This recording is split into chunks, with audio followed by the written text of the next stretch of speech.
Bienvenue sur le show. Aujourd'hui, j'ai le bonheur de recevoir Monsieur Ruel. Bonjour, Votre Majesté. Ben bonjour. Comment allez-vous? Écoute, on commence bien cet épisode-là parce que c'est un épisode exprès pour les couples preneurs, les entrepreneurs qui travaillent ensemble ou les couples qui aspirent éventuellement à travailler ensemble. Nous, on l'entend souvent de la part de nos clients. C'est comme moi, j'aimerais tellement ça que mon mari, il embarque plus avec moi, puis toi aussi de l'autre côté. Tu sais, des hommes qui sont comme moi, j'aimerais ça que ma femme soit plus, un peu plus entrepreneuriale. Puis même si vous n'êtes pas nécessairement en entrepreneuriat, juste quand on est un couple, c'est important de vraiment s'asseoir, créer une grande vision commune, d'avoir chacune de ces grandes visions, on va regarder ça, mais aussi d'avoir une vision commune puis d'être capable de suivre cette vision-là. Et il y a des étapes, il y a des questions à se poser, il y a des conversations à avoir, puis c'est ce qu'on va parler aujourd'hui. Et comme je disais, tu as très bien commencé l'épisode en m'appelant Sa Majesté, Oui. parce que, écoute, ça pourrait juste être ça le conseil. C'est quoi encore Happy Wife, Happy Life? C'est de comprendre que votre femme est le chef dans toute situation et que vous n'avez aucun contrôle, messieurs. Voilà, absolument. Donc, c'est tout ce qu'on avait à dire Et aujourd'hui. voilà. Ça n'a pas été long, hein? Non. Non, OK, sérieusement, on va regarder concrètement quel genre de conversation est-ce que vous pouvez avoir pour justement créer ces grandes visions-là. Mais comme je disais, pas juste créer une grande vision pour créer une grande vision. Puis après, on la laisse tomber, comme on laisse tomber souvent les résolutions de la nouvelle année. C'est comme, OK, comment est-ce qu'on fait pour suivre ça? Fait que la première chose, c'est de regarder une question très importante, de se demander, c'est quel genre de style de vie est-ce qu'on veut se créer? C'est la première chose parce que la grande vision, elle s'accomplit au quotidien. Puis ça, souvent, on fait un peu abstraction de ça. On est comme, OK, ouais, je m'en vais là, mais on regarde pas, on fait pas la job de descendre au quotidien. Qu'est-ce qu'il faut que je fasse au quotidien?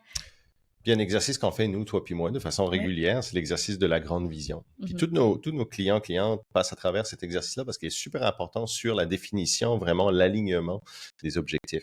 Puis toi puis moi, au début, tu sais, ça fait 15 ans maintenant qu'on est ensemble, mais au début, on avait été très clair. On avait fait cet exercice-là sans savoir que c'était vraiment cet exercice-là, mais on a vraiment aligné nos visions. Qu'est-ce que tu veux? Tu sais, où est-ce que tu te vois?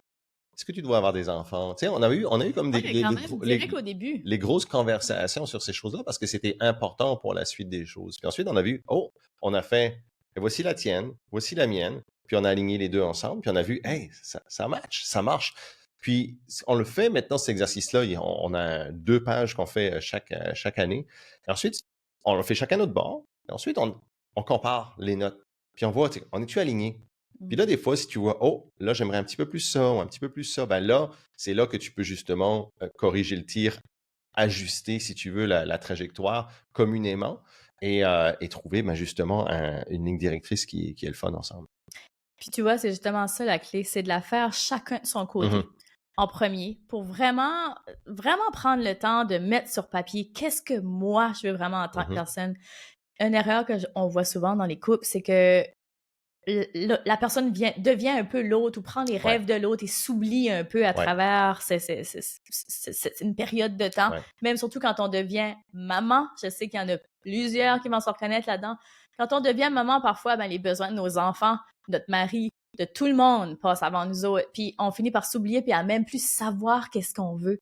Puis ça, j'ai envie de dire que c'est une des pires choses que vous pouvez faire pour vous, mais aussi pour vos enfants puis votre mari, parce qu'on finit par devenir l'ombre de soi-même. Puis je dis aucunement ça pour pointer du doigt. J'ai déjà, moi aussi, eu cette phase-là. Puis c'est pas facile. Puis parfois, on réalise même pas qu'on est là-dedans. Mais c'est pas comme ça qu'on devient sa version la plus haute de soi. Puis en même temps, qu'est-ce qu'on veut vraiment? En tout cas, moi, je parle en tant que maman. Qu'est-ce qu'on veut vraiment? Tu sais, puis parent, toi aussi, là, papa. Qu'est-ce qu'on veut vraiment montrer à nos enfants? Ben, c'est de s'accomplir, c'est de vivre sa meilleure vie, c'est d'être heureux. Ça fait pas de vous, de moi, meilleure maman ou meilleur papa. Absolument pas, parce que vous allez, tu sais, quand on fait ce qu'on aime puis qu'on est vraiment aligné, on est beaucoup plus patient à la maison, on est beaucoup plus prône aussi à enseigner ces choses-là aussi à ses enfants. On veut voir nos enfants s'épanouir. On veut pas que nos enfants, tu sais, souvent vivent juste pour les autres, pour les amis. Tu sais, moi, souvent, même Charliana est en plein apprentissage, tu sais. Des fois, elle fait des choses, puis je suis comme, OK, mais t'es-tu posé la question? Est-ce que toi, tu veux vraiment ça? C'est-tu OK pour toi? Tu sais, parce que souvent, on va juste suivre la tendance ou suivre la mode ou suivre les autres, puis tu veux pas ça pour ton enfant. Tu veux qu'elle soit capable de penser par elle-même, puis de faire ses propres choix. Donc, c'est la même chose pour toi de montrer un peu ça. Donc, de faire chacun ses visions, puis ensuite de les partager. Puis je pense d'aller encore plus loin après ça, puis c'est de dire, OK, ben maintenant qu'on a ces deux grandes visions-là, ça reflète souvent le style de vie. Puis en plus, la façon que nous, on établit la grande vision, c'est vraiment dans le style de vie. On amène vraiment les gens à se projeter dans une journée. Vraiment, on ramène ça au quotidien. Oui. Fait que ça dit beaucoup le style de vie. Tu sais, déjà, dès le début, Dave et moi, quand on s'est rencontrés, on était à Ottawa, mais pour moi, au début, c'était pas tant clair, tu sais, où est-ce qu'on allait rester. Mais Dave a toujours été un maritimer. Il a toujours adoré vivre au bord de la mer. Puis moi, j'étais native, tu sais, de l'Acadie, tu sais, du bord de la mer. Fait que ça a vraiment pas été long qu'on était comme... La mer faisait partie de notre... que la mer faisait partie de notre grande vision. Puis quand on a commencé à parler d'enfants, là, il y a eu vraiment un shift à l'intérieur de moi. C'est comme, c'est pas vrai que j'élève mon enfant en ville avec une clôture pour, tu sais, mon enfant peut juste jouer quelques mètres. Puis, tu sais, je voyais pas ça du tout dans ma grande vision. Parce qu'on a grandi aussi dans de petits environnements, avec une proximité, avec une certaine liberté. Et c'est ça nous, on a aimé grandir là-dedans. Donc, on voulait amener ça aussi à nos enfants. Donc, c'était très clair là-dessus pour nous deux. Oui, puis tu sais, je pense que ça va au-delà de « Ah, j'ai été élevée comme ça, je vais répliquer ça pour mes enfants. » Parce que je pense pas que notre style de vie actuel reflète notre enfance, si on veut, certains points. Mais reste que c'était vraiment important pour nous. C'était comme central, c'était même viscéral. Fait que c'est certain que ça faisait partie de notre lifestyle. Tu sais, on se voyait pas être pris dans le trafic. Ça n'a pas été long aussi qu'on a eu la grande vision de travailler ensemble. Tu sais, moi, j'ai vite réalisé que j'étais dans le parcours d'une maîtrise à l'université qui allait me permettre d'avoir un excellent travail, mais peut-être 2 semaines de vacances par année, parce qu'au Canada, c'est pas mal ça. 2 semaines de vacances si t'es chanceux. Fait que je me disais, ben c'est tellement pas le style de vie qu'on veut. Fait que c'était vraiment central.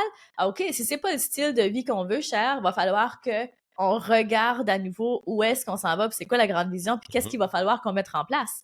Parce que oui, j'avais le choix de... Puis tu sais, éventuellement, j'étais allée en bureau et tout ça, mais reste que, encore une fois, dans cette grande vision-là, c'est pas long. Tu t'es ramené à la grande vision aussi. La décision pour toi de fermer ta pratique a été basée aussi sur ta grande vision parce que tu voulais te donner les moyens de vraiment de pratiquer, d'avoir cette entreprise-là à toi. Puis tu t'es rendu compte que finalement, tu échangeais ton temps contre de l'argent et c'est pas ça que tu voulais sur le long terme. Oui, mais c'est important, puis c'est pour ça que je dis ça, de faire cette grande vision-là. On la fait une fois par année.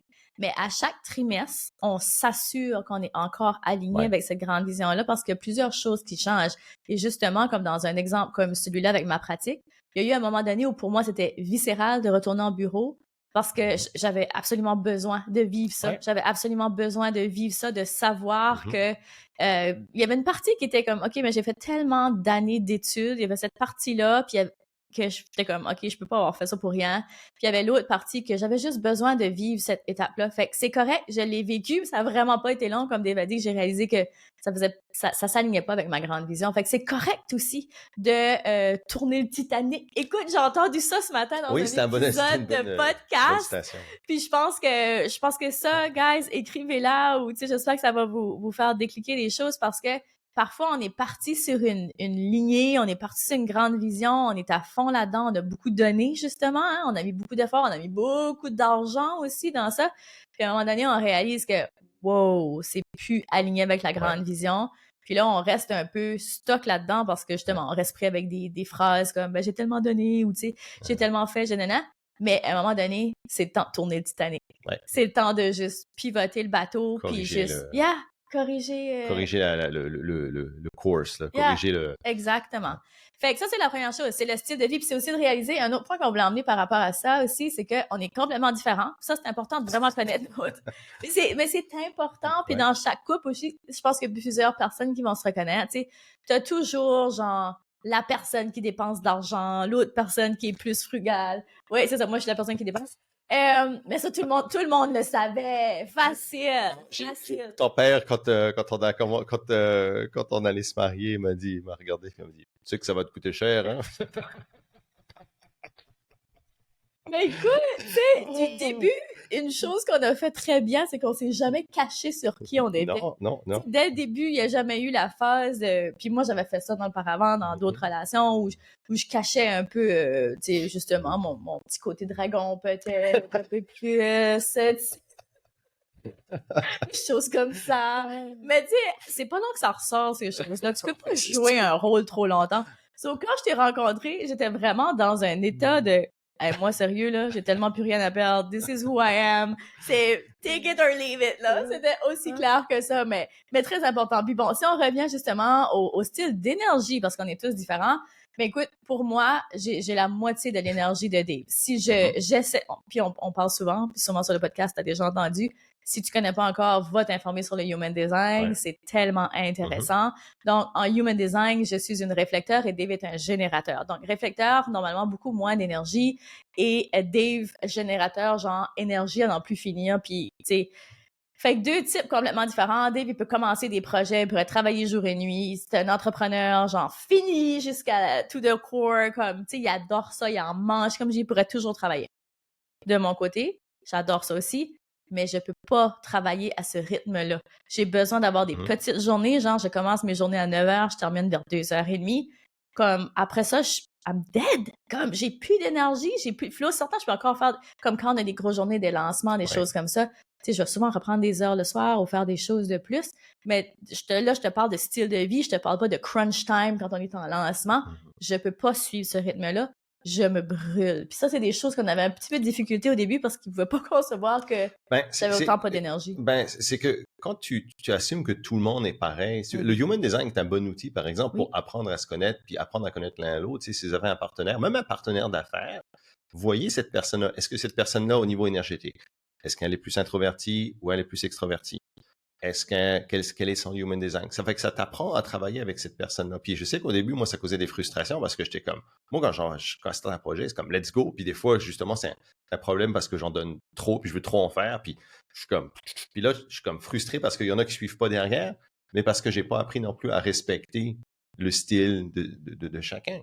Donc, c'est important là-dessus. Nous autres, on a travaillé beaucoup. Oui, ça beaucoup crée des frustrations qui sont inutiles parce que tu te bats contre quelque chose que tu peux pas changer. Ouais. Dans le fond, tu sais, à ce point-là, oui, je peux pousser un peu plus, je peux être un peu plus disciplinée, mais reste que je changerai jamais fondamentalement qui je suis. Puis même chose du côté de D, tu sais, à un moment donné, moi aussi, ça crée des frustrations. J'étais comme, OK, comme, peux-tu juste venir t'asseoir à table à 5 heures pour qu'on soupe? Parce que pour nous, c'est très important. Et il le fait, là, on s'entend, mais il fallait que je le sorte de son bureau.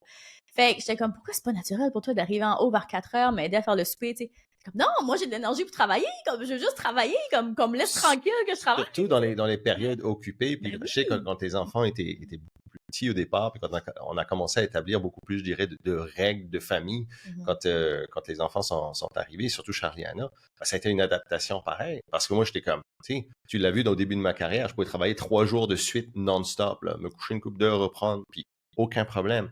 Mais quand Charliana est arrivée, là, on a établi ces règles-là. Mais ce qui est le fun avec ça, c'est que on ne sait pas, comment je peux dire ça, on s'est adapté à ça. Encore une fois, on a établi des standards, ouais. Oui, c'est style de vie, on était comme, OK, oui, c'est correct, tu adores travailler, pas de problème, moi, je veux respecter que tu adores ça, mais en même temps, dans la grande vision, c'est quoi le style de vie qu'on veut? Puis tous les deux, on était d'accord là-dessus. C'est pas comme si que c'est comme, hey, je te force absolument, tu sais. Non, ça fait partie du style de vie. Tu veux être présent toi aussi pour tes enfants. Donc, heure de souper, routine de dos, des choses qui sont des non négociables. Fait que vraiment important d'avoir ces conversations-là par rapport au style de vie. Qu'est-ce que vous voulez? Qu'est-ce qui est aligné? Puis de, justement, comme ressortir qu'est-ce qui cause la frustration. Puis ces non négociables-là, établir, regarde, ces non négociables-là, les standards auxquels on va opérer, puis qu'est-ce que tu dois laisser aller derrière, si tu veux. OK, la prochaine question, justement. Non, excuse-moi, la troisième, mais on va commencer par, c'est ça, si on veut être capable de respecter ce style de vie-là qu'on s'établit, parce que dans ce style de vie-là, souvent, les gens vont dire, OK, ben moi, je veux un style de vie où je veux voyager, par exemple. OK, si tu veux un style de vie qui te permet de voyager comme nous, on le fait, 3 fois par année, des beaux gros voyages, ben il va falloir que tu fasses l'argent qui supporte ça aussi. Ou que tu fasses des choix différents. Peut-être que tu n'as pas de maison, tu veux vivre en appartement, puis bon, ça te permet d'avoir le cash flow pour voyager plus. Whatever, OK? Mais c'est important d'avoir comme ces questions-là pour être capable de mettre ça en place. Pas juste que ça reste au niveau du rêve. Fait il faut que tu deviennes cette personne-là. Il faut que tu deviennes cette personne-là. Fait que pour nous, OK, ben on va être capable, parce que nous aussi, ça partie de notre grande vision, de voyager. Fait que c'est comme, OK, si je veux ça, ben faut qu'on soit tous les deux entrepreneurs à notre compte pour qu'on puisse être capable de prendre des vacances quand bon nous semble, mais aussi, tu sais, pour qu'on soit capable de supporter ça. Donc, quel genre de personne? Fait que là, on parle au niveau des standards énormément. Quel genre de standards je vais mettre dans ma vie? Quel genre de discipline je vais mettre en place pour que tout ça puisse arriver. Et ça vient aussi avec la question, justement, qu'est-ce que je dois laisser aller? Fait que nous, une des choses que, clairement, dès le début de notre aventure entrepreneuriale, une chose qu'on a laissé aller, c'est par exemple passer notre temps à écouter Netflix. Tu sais, moi, j'écoutais beaucoup de C'est vrai, téléséries, hein, tout ça. ouais. Tu sais, Ouais. c'est des choses qu'on écoute encore une fois de temps en temps, là, Ben oui. mais tellement moins, on n'a même plus la télé. Tu sais, des choses comme, par exemple, tu sais, laisser aller, moi, je pense beaucoup à l'entraînement, mais c'est pas nécessairement dans le laisser aller, mais c'est des choses que laisser aller dormir, peut-être, je vois, c'est peut-être ça que je devrais dire. Tu sais, de laisser aller toutes les excuses, laisser Ouais. aller qu'est-ce que toi, tu aurais comme exemple? Des Ah, moi, il y excuses. avait le perfectionniste, c'est là que je m'en allais. Ah J'ai oui. comme, il y avait quelque chose dans le derrière de ma tête, là. Ça, c'est une chose que j'ai dû laisser aller parce que ça m'empêchait de devenir la personne que j'avais besoin d'être. Mhm. Et c'était le foutu perfectionniste. Ça, là, ça me tirait vers le bas. Et t'as été une des premières personnes. Puis c'est ça qui est bon aussi dans les couples. Ayez pas peur pas de rentrer dans l'autre personne, mais de lui dire les vraies affaires parce que c'est pas Mhm. aidant que de continuer. Tu sais, Dave, il me voyait aller dans mon cycle de perfectionnisme. Justement, je voulais pas sortir de, tu sais, par exemple, je parle souvent d'exemples du journal de vie que je voulais pas sortir, que je te reprends encore assez parfait, que blablabla, je trouvais plein d'excuses. Puis il était comme, là, ça va faire, tu le sors, point final. Puis j'étais comme, OK, crying. Fait que- Non, non, non, non, c'est c'est ça. C'était vraiment comme... Ça s'est pas passé comme ça. Pas loin. Intérieurement. T'as pas fait un ugly cry. Je suis pas très ugly crying person, mais quand même, intérieurement, c'était vraiment hors de ma zone de confort. Mhm. Mais c'est là que j'ai vraiment commencé à développer ça de plus en plus. Puis, qu'a fait que je suis la personne que je suis aujourd'hui, honnêtement, le perfectionnisme, ça a été une des choses que j'ai jetées à la poubelle. Qu'est-ce qui, toi, Ben, t'as laissé moi, aller? ce qu'il faut laisser aller, puis ça, on le fait souvent, c'est le oh, moi, je suis ça. Moi, je fais ça. Moi, je suis personne comme ça. Je suis comme ça. Moi, je suis comme ça. Hey, moi, je le dis souvent. Ouais, c'est pour ça Et que puis, je dis. hold Ouais. on, tout le monde le Ben dit oui. tout le temps, OK? On est tout le temps comme ça. Ça, c'est un mécanisme de protection, justement, parce que on a peur de sortir de nos zones de confort. Puis, on n'est pas comme, oh, j'ai peur de sortir. On se dit consciemment, oh, j'ai peur de sortir de ma zone de confort. Non, on le fait comme ça juste parce qu'on se protège de façon inconsciente. Mais à partir du moment où l'autre partenaire dit comme, come on, tu sais, toi, c'était, ah, moi, je suis perfectionniste. Ouais. Je suis ça, J'aime donc je ne ça fais que pas. ça soit beau. Oh, je suis, tu sais, une chose, Ouais. je suis introverti, donc je ne fais pas de conférences. Exact. Hey, ça, puis ça, Ouais. tu sais, on se challenge l'un à l'autre là-dessus. Oui, faites attention au je suis. Ouais, Quand exactement. vous avez des conversations avec votre partenaire, parce que parfois, on se le dit pas intérieurement, mais justement, quand vient le temps d'établir des grandes visions, Ouais. puis des styles de vie, puis des questions comme ça, là, tout de suite, on va se dire justement, je suis de telle façon. Et là, ça crée des blocages qui vous empêchent justement d'accéder à ce next level-là. Ce next level-là, puis d'être très clair par rapport à ces choses-là. Vous établissez des standards dans votre vie, mais aussi comme... Puis tu sais, c'est quelque chose qui vient aussi plus avec le temps. J'ai l'impression, comme plus de temps d'être en entrepreneuriat. Tu sais, au départ, tu le fais parce que tu veux gagner ta vie, tu sais, tu veux te prouver ou peu importe, mais la mission ensuite devient super importante. Puis tu sais, dans la saison, je trouve la saison, on t'en est, tu sais, comme ça fait 17 ans là, qu'on a monté l'entreprise, tu sais, que maintenant la mission est super importante. Puis il y a des choses qui arrivent dans ta vie au bout d'un moment où, comme, comment est-ce que je fais pour honorer cette mission-là? Puis ça, vous allez voir beaucoup ce qu'on fait en ce moment, puis tu sais, ce que tu travailles aussi avec Monte le son, etc. Qui, Comme- by the way, monte le son à l'heure où cet épisode-là va sortir. Monte le son et la semaine, vraiment pas longtemps après. Fait que si vous n'avez pas vos billets, j'ai mis le lien dans les show notes. Go get it. Comme on est là une fois par année, c'est pas garanti qu'on va être là l'an prochain non plus. Non. Fait que si vous voulez vraiment venir apprendre comment monter votre business, comment monter le son sur votre business, puis comment avoir plus de notoriété, allez chercher vos billets right now. Puis c'est ça, justement, tu sais, comme la mission maintenant que tu vas lancer avec ton livre, avec tout ça, c'est toutes des choses comme ça qui font qu'on doit opérer à un autre niveau. Puis on peut pas se cacher sur le « oh, je suis comme ça ». Maintenant, il n'y a pas le choix de monter le son. Toi, tu me challenges toujours, par exemple, par rapport à la présence sur les médias sociaux, parce que sur les médias sociaux, moi, j'ai toujours été « oh, moi, je suis pas un gars de médias sociaux ». Oh, moi, j'aime pas ça, les médias Non, mais c'est vrai. Puis honnêtement, intrinsèquement, je suis pas un gros fan. Mais la mission est tellement forte. De l'empowerment, puis comment je pourrais dire ça? Tu sais, plus tu vieillis aussi, plus tu te rends compte qu'un jour tu vas mourir, puis que là, tu sais, moi je rentre dans, honnêteté, probablement, je suis là à la moitié de ma vie, on va dire. Puis je me dis, dans la deuxième moitié, quelle est ma responsabilité? Quelle est la chose que je fais naturellement bien, que pour beaucoup de gens, c'est peut-être difficile à faire, puis d'amener une responsabilité par rapport à ça. Ce pouvoir-là, c'est de dire, regarde, j'ai la responsabilité C'est leadership. de l'utiliser Oui. et puis de le montrer. Puis j'ai pas mis que je parlais avec Maxime Martin. J'ai eu un petit Ah mini oui. lunch avec Maxime Martin, l'humoriste, si vous connaissez, cette semaine. Puis on a parlé beaucoup de cette chose-là, de la responsabilité. Puis c'est ça que je disais à Maxime. Je lui dis, parce que Maxime a un nouveau podcast et puis ça va bien. Je lui dis, tu sais, t'es né avec un don de communication. T'es né avec ce don-là de t'être capable de verbaliser des pensées de façon intelligente, de façon articulée, de façon progressiste. Et c'est veux pas, tu as une responsabilité envers la conscience sociale, Moi, tu c'est sais. l'humanité Ouais. carrément. Tu sais, je pense que ces rêves-là qui sont mis dans notre cœur, dans nos têtes, Mhm. ils ont été plantés là pour une raison. Ouais. Puis je pense que justement, OK, oui, t'es rendu ici aujourd'hui, mais si tu veux vraiment aller next level, il va vraiment falloir qu'une partie de toi meure. Ça fait drôle Ouais. à dire Mhm. comme ça, mais quand moi, je regarde en arrière, parce que parfois, tu sais, c'est Steve Jobs qui dit ça, you can only connect the dots when you look backwards. Tu Ouais. peux seulement comme connecter les Ouais. points quand tu regardes en arrière. Puis quand je regarde en arrière, il a fallu justement que la petite fille hyper gênée, hyper complexée, meure. Parce que celle qui est assise là aujourd'hui dans le Ouais. sofa, elle pourrait pas être là. Elle pourrait pas faire ce que je fais parce qu'elle avait way trop de pression. Elle se mettait trop de pression. Elle pourrait pas faire ça.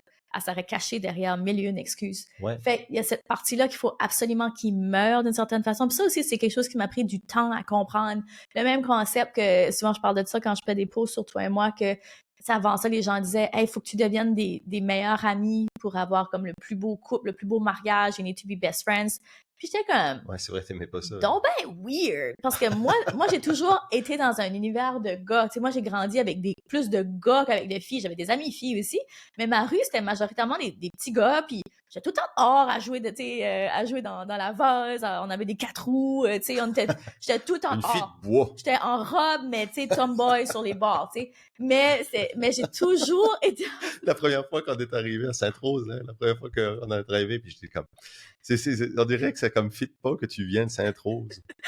Sainte-Rose, c'est l'endroit où je vis, mon Ouais. village natal. Puis, Mais quand tu connais la fille, après, tu sais que c'est une fille de Sainte-Rose. Ouais, maintenant, quand tu me connais, tu sais, c'est ça, c'est là, mais ça reste que, tu sais, moi, dans ma jeunesse, puis comment j'ai grandi, j'étais toujours entourée de gars, c'était tellement plus simple, oh my God, que c'était plus simple. Les filles, ça faisait tout le temps du drama, ça parlait d'une, ça parlait de l'autre, puis là, j'étais comme, moi, je voulais juste me chill avec des petits gars, puis comme aller m'amuser, puis tu sais, j'étais très sportive aussi de jeune. Fait que pour moi, le concept d'être amoureux de son meilleur ami, j'étais comme, non, comme je sortirais pas genre avec, tu sais, là, je vais nommer Jean-Louis parce que t'es dans ma rue, tu sais, ou comme, tu sais, je sortirais pas avec des personnes de mes amis parce que ça fitait pas dans ma tête, c'était deux boîtes complètement différentes. Fait que ça m'a pris du temps à intégrer ça. Puis je pense que maintenant que j'ai vraiment réalisé que cette partie-là de moi est décédée, elle est décédée. Ben, elle est passée date. Elle est passée date. Ouais. Puis tu sais, il faut vraiment, oui, c'est important, puis ça vient justement avec la 4e question à se poser, c'est comment est-ce que je peux faire pour soutenir mon mari? Puis s'il n'y a pas la partie amicale, c'est vraiment la partie, justement, hey, on est des buddies, on est des friends, comme je vais prendre soin de toi, on joue dans la même équipe. Ouais.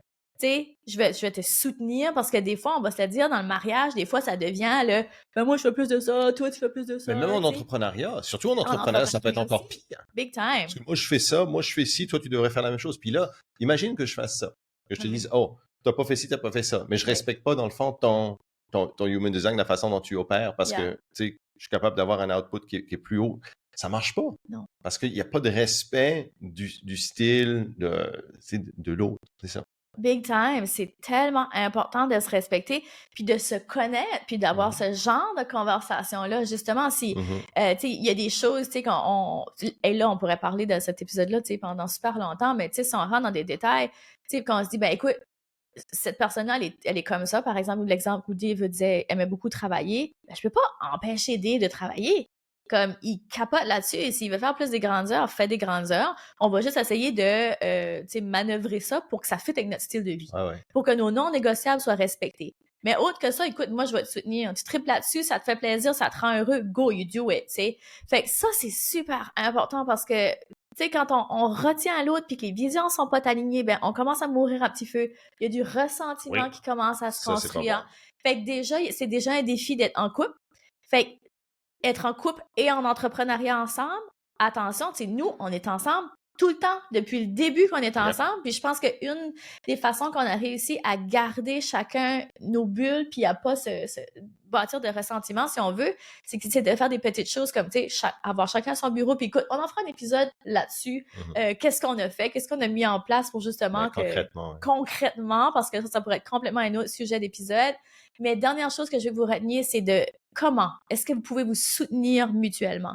Donc, d'avoir ces conversations-là qui sont 100% transparentes. Le plus vous allez être transparent, le plus vous allez vraiment, vraiment pouvoir avancer ensemble. Puis quand on a du ressentiment, en passant comme crever l'abcès rapidement, là, ça sert à rien de draguer ce ressentiment-là. Parce que souvent, puis surtout un gars, je sais pas pourquoi, mais les gars, on est peut-être un petit peu moins in tune avec le second degré. Ben, en tout cas, moi, je parle en mon nom, là. Je suis pas très bon avec guesser le sens caché du non-verbal. Ouais, comme tu sais, quand on commence à faire la vaisselle plus fort, puis on se fait attention à des choses, puis on ferme la porte, tu sais. Là, il est comme, hey, là, il va comprendre que je suis pas content. Allez voir sur TikTok, il y a plein de vidéos là-dessus drôles, mais c'est d'en parler directement. Quand tu fais ça, ou, tu sais, là, je vois qu'on est en train de faire ça, comme, comment est-ce qu'on peut ramener ça, réaligner ça, tu sais, c'est comme... Enfin, c'est juste des malentendus. Comment est-ce qu'il dit? Stir the Titanic, là? Ouais, tourne le Titanic. Tourne le Titanic. Tourne le Titanic! Ouais, définitivement. Fait honnêtement, c'est de se poser ces 4 questions-là. Donc, c'est quoi le style de vie que vous voulez créer? Qui est-ce que vous avez besoin de devenir tous les deux? Qu'est-ce que vous devez laisser aller?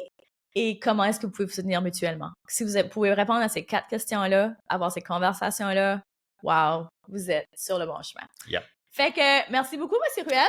Je vous en prie, Votre Majesté. Merci tout le monde d'avoir été là. J'espère que vous avez aimé cet épisode. Si oui, venez nous dire si vous voulez d'autres sujets plus axés sur le couple preneur. Nous, ça va nous faire super plaisir de partager ça. C'est facile pour nous, on adore ça. Donc, merci d'avoir été là. Je vous dis de continuer de briller et de prendre de l'attitude, car le monde a besoin de ce don spécial que seulement toi détiens. Gros bisous! Bye bye! Vous venez d'écouter le podcast Altitude. Pour ne rien manquer des prochains épisodes, abonnez-vous au podcast et cliquez sur le 5 étoiles. Vous pouvez aussi consulter nos outils gratuits créés pour vous au www.podcastaltitude.com. Merci d'avoir été là et à très bientôt dans le prochain épisode Femmes d'Altitude.